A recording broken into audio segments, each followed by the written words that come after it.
It's a short week, to say the least, when you're playing on Monday night out west, and you come home to play on Sunday, even though it's an evening game. It's still a shorter week as a result. So the first injury report comes out today, and we'll talk about that, about masks, about a masked performance as well on Monday night, among other things, with the gentleman that does an outstanding job for The Athletic, breaking down the X's and O's, has his own Who Dat Confessional podcast as well. He is Deuce Windham. And Deuce, always a pleasure. And look, let me start by again, sending out our deepest sympathies and prayers of people of faith to your family for your loss most recently. Well, thanks, Ken. Yeah, it's been a rough week, but, it's been, I think, a rough year for basically everybody. So just football is one of those things that we can hopefully watch and, distract ourselves with. No kidding. I mean, that's kind of what 2020 is. Again, I've said this before, but I'll say it again. At some point, when you redefine whichever definition you want to have, or whatever dictionary or whatever source you use for definitions, somehow you'll find 2020 in that dictionary, and the definition of it will be vulgarity, I do believe. Yeah, I think it will be, Ken. So, listen, first and foremost, just before we recap what happened Monday night and what's to come, injury report today, no surprises with the three that were out, but then you've got three others that you had were limited. So already you start to get concerned when you see some of the names on that list. Hendrickson at a position where Davenport's already been out. Teron Armstead, obviously incredibly important to this football team. So how much of a concern should we have at this point, considering this injury report?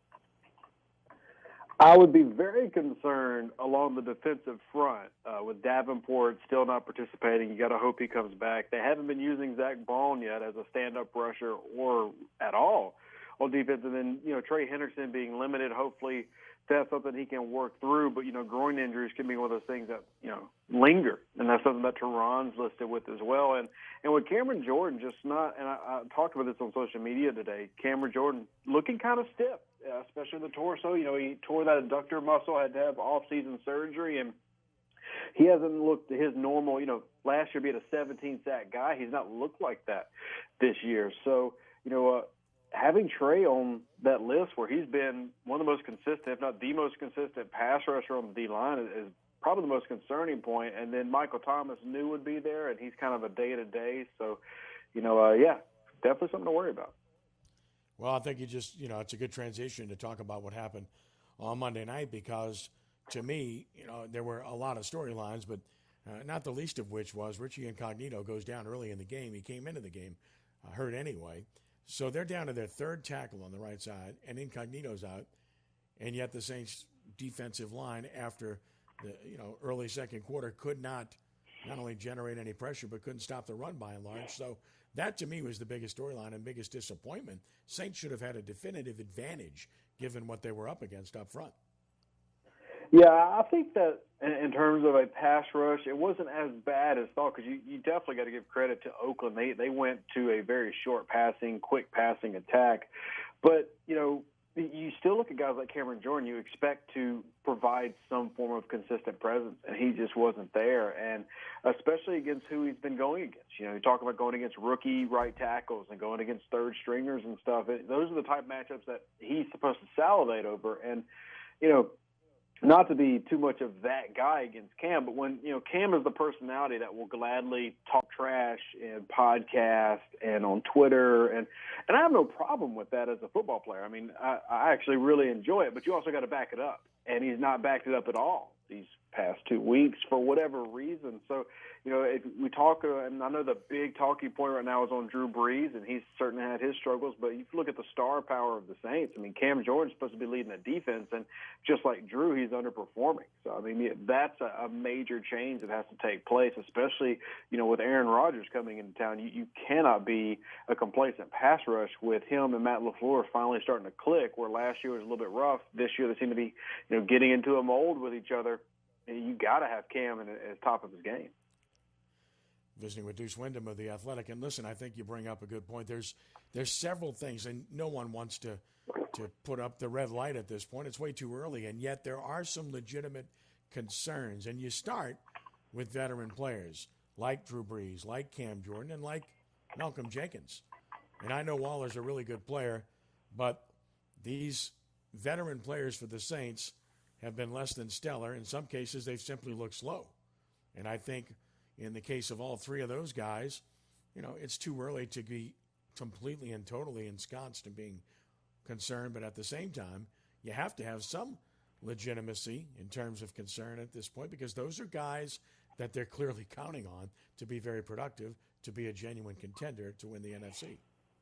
Yeah, for sure. I mean, I think there's nothing wrong with critiquing a player. I know a lot of fans especially have put, Drew Brees on this kind of like, well, he's a future Hall of Famer, don't touch him. But, I mean, he's not exempt from critique, but that doesn't mean he can't fix it. If anything, given the type of work ethic he has and the type of quarterback that he is, you got to think that he's going to fix some of these issues he's had, like ball placement, moving forward. And the same goes with Cam. I mean, Cam's a multi-year vet here. Just signed an extension and coming off the best year of his career. I don't think that he's going to completely disappear from being a 17-sack guy last year and just not show up. Maybe it takes him a couple of weeks to get back into it. Coming back from injury, not having the OTAs and the mini camps, basically he might have some rust that has to get knocked off, and that might take some time. But I definitely don't think that we should get anywhere close to throwing the towel. And I also feel like we got to remind fans that the Vegas Raiders are actually a good team. I mean, coming into the year, I picked them as a wild card team in the AFC, but they got a lot of talent over there, especially offensively, and we saw that Monday night. Yeah, Jacobs is a really good running back. Waller's an exceptional tight end. The receivers, we'll see. Aguilar has the ability. Ruggs is a young kid, but they've got a quarterback in Carr that was, for lack of a better description, Carr looked like Drew Brees. I mean, he made the right decisions. He was on target, and I think that's another thing, too, is, from a quarterback perspective, it's not just identifying, and you break down the X's and the O's, not just picking the right guy, identifying the defense and throwing it to the right place, but also putting it in a place for a receiver to make it an easily catchable ball and a ball that he can catch and run with. Carr did that very well on Monday night. Brees did not. Yeah, definitely. I mean, I think the biggest shocker when it came to Brees is not the arm strength. I mean, I know, and I know you're part of the medium here, so you hear a lot of this. But everything on radio and TV right now is about Drew's arm, and right. People like me are sitting here going, "Well, where have you been since 2017? This is nothing new." Right. I mean, him struggling to throw 30 yards on a corner route is not new. What's new from the past couple weeks has been the ball placement. For example, the drop pass by Traquan at the 3-yard line. That I know a lot of fans immediately went to Traquan, but that ball was high that Traquan had to go up and get in a very dangerous situation, took a shot from a safety. I mean, another example would be the Jared Cook penalty, where Jared Cook had the offensive pass interference, but that ball was still way over Jared Cook's head when Brees had a clean pocket. And then I look at a very short pass. That was a little option route to Deontay Harris. He was the last read. And about 5 yards in front of Drew, and Drew throws it behind him. Harris tries to adjust and can't make the catch. Yes, it hits him in his hands, and he should make it. But the point is, the Drew Brees we're used to seeing that throws a guy open and hits the tight window that's the size of a dime has not been present. And that's the big shocker for Drew, and can he adjust to that? And if he can, I think he can, because his work ethic has been outstanding for almost 20 years in the NFL now.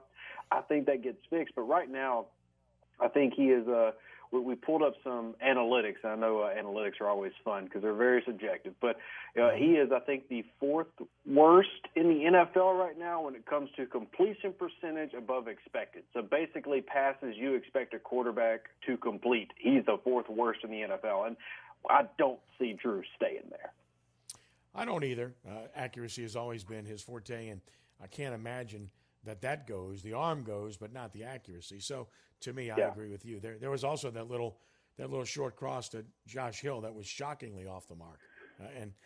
One Josh Hill pulled up right at the end. So I think that one, while it could have still been an incomplete pass regardless, I'm going to notch that one as a miscommunication because right as Drew's throwing, Josh is pulling up on that. He sees sideline. It's a little bit of communication issue there. And I think that's some of the part, too. I mean, Emmanuel Sanders has not taken off and been that guy either. I mean, everybody expected that. And, he's had a couple of drops and then a couple of little basic catches, but he's not really come out and been that big of a player. I mean, Traquan was the best receiver on the field for the Saints Monday night. So, yeah, I mean, there's several things to work out. I'm reminded that it's a long season. It might only be 16 games, but it's a long season. And the first few weeks, you look at it historically, the Saints are basically a 500 team with Sean Payton in September. They just are. So I'm not ready to hit any type of red button right now. No, I mean, short-term memory lapse. First of all, they haven't been 2-0 since 2013. And then last year, let's not forget how fortunate they were to be 1-0. They needed a 58-yard field goal as time expired to win their opener last year. Otherwise, they're 0-2. So it's just been the way it's been. And I'm not exonerating them and saying that they're going to bounce back and simply win 13 games again. We haven't seen the evidence of that by and large yet. But it's been a strange offseason, and it's been a strange time for everybody. And you got to believe there's going to be some bumps in the road. There have been here. And yet the veteran players we talked about, some of the other issues, Marcus Williams tackling, well, it's what it is. It hasn't changed. So I don't know why you would expect that would change because that's who he is. His value is to be a playmaker. It's not to tackle people. And if you want both, you better think again.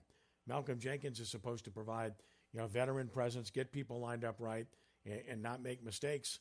And so far, we've seen him get a sack the other night. We saw him have one play that was a good play in the previous game. But, again, you ask yourself, is he going to be better than Von Bell was? You got to ask yourself that question. And then, of course, with the corners, and Sean Payton was asked it today and addressed it in his conference call about the pass interference and the holding and, how they got to do a better job with their eyes rather than with their hands. And, I mean, you're talking about what? You charted, I think it's eight penalties on the secondary already, and they're massive penalties. And I think at some point in time, and tell me if you agree, that you do develop a reputation of sorts. And I think the Saints secondary, not just this year, but last year, has that kind of reputation that they put their hands on people. Well, for sure. So one thing that happens before every game usually is, you'll have coaches talk to referees and be like, hey, we noticed this tendency of this guy doing this. Could you keep an eye out for it? I mean, whether it be holding or whether it be pass interference. And, we can get on to the Saints for some of these, or we can cry at the refs and say that the refs are always out to get the Saints. But to also be truthful, a lot of the pass interferences that get called against the Saints defense are legit pass interference. I mean, doing things like, which I'll say this, a lot of players used to get away with. Like, if you're a corner running side to side with a receiver and you're both going for the ball and you just like really sly kind of tuck his arm behind you type deal where he can only use one of his arms, well, that's holding. I mean, you can't do that, but it's a veteran move to try to make it harder.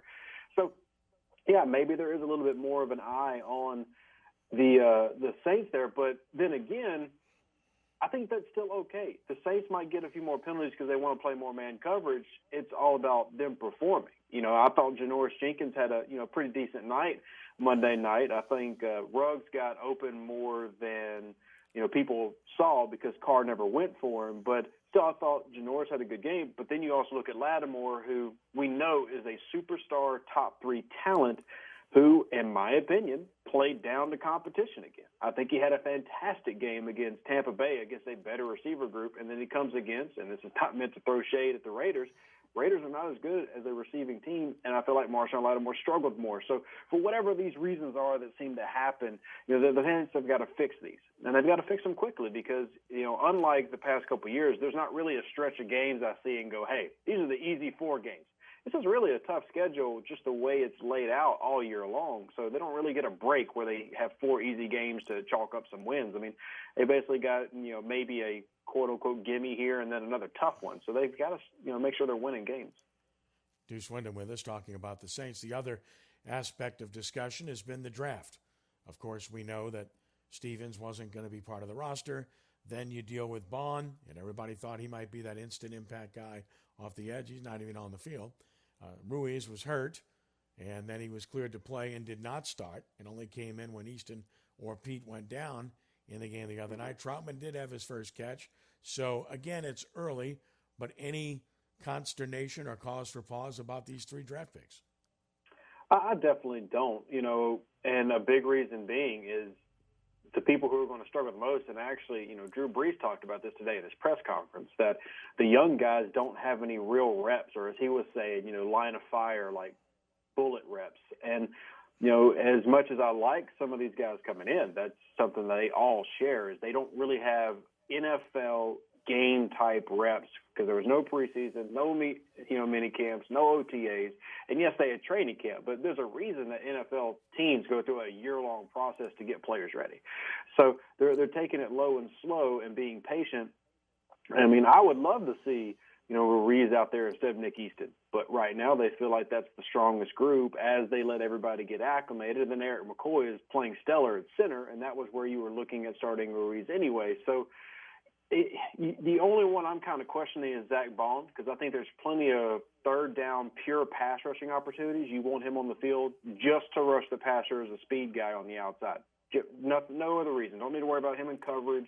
Don't need to worry about a run fit. But in pure, it's a passing situation. I'd like to see Bond start getting some pass rush reps. But I definitely see why neither, any of the three have really seen a lot of time. Even Trautman has only seen little plays here and there. Right. Yeah, that to me is going to come in time. It better, because, again, I liked their draft like you did. And again, Bond was a big part of that. So time will tell. Flip the page for a couple of minutes before we let you get away to the Green Bay Packers. And clearly they've been hitting on all cylinders for 2 games. Really good running game, really good passing game. Devontae Adams on the injury list, didn't practice today. So maybe a little bit of a concern there. But certainly the Saints are catching a team that is playing well and a team that really kind of flies below radar, because all we heard about was, it's the Saints and the 49ers, and maybe the Seahawks, and yet the Packers won 13 last year. And they've kind of like, well, wait a minute, we're still here. And then there's Aaron Rodgers, who clearly has to be beyond motivated after the Jordan Love selection in the draft, and he's certainly playing like it to this point. It is. That Matt LaFleur offense is starting to take off a little bit, and you're right. I do think Green Bay gets slept on a little bit, even though it's weird to talk about a team winning 13 games getting slept on, but I think it's just because you're used to seeing Green Bay be an offensive powerhouse, and last year they weren't. This year they have started off that way. It's only 2 games, so we'll see how that ends up playing out. But I think the biggest, way to focus on Green Bay is their strength is their secondary defensively. But I think you can run on them and short pass on them almost all day long. I mean, their front seven is not as good as some of the front sevens Saints have even seen this year, with Tampa Bay coming into town. And we've definitely seen Alvin Kamara. He is 100% Alvin Kamara. He is fully healthy. He is playing at a very, very high level.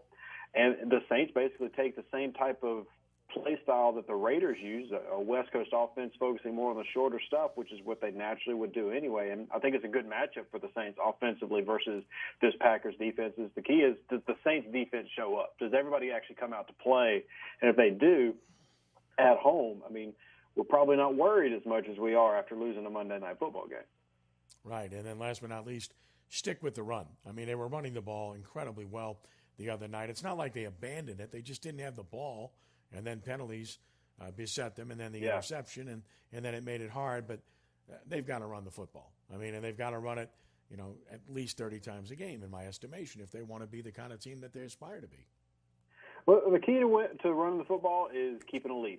And, the big issue, and you point out, was having the ball. The Saints lost time of possession by an extremely wide margin. They ran 5 plays on offense in the third quarter.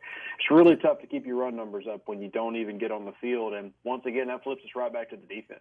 I think the defense finds any form of consistency, especially adjustments. And that's where Dennis Allen needs to come in, because Dennis Allen struggled to adjust to the tight end situation with Oakland.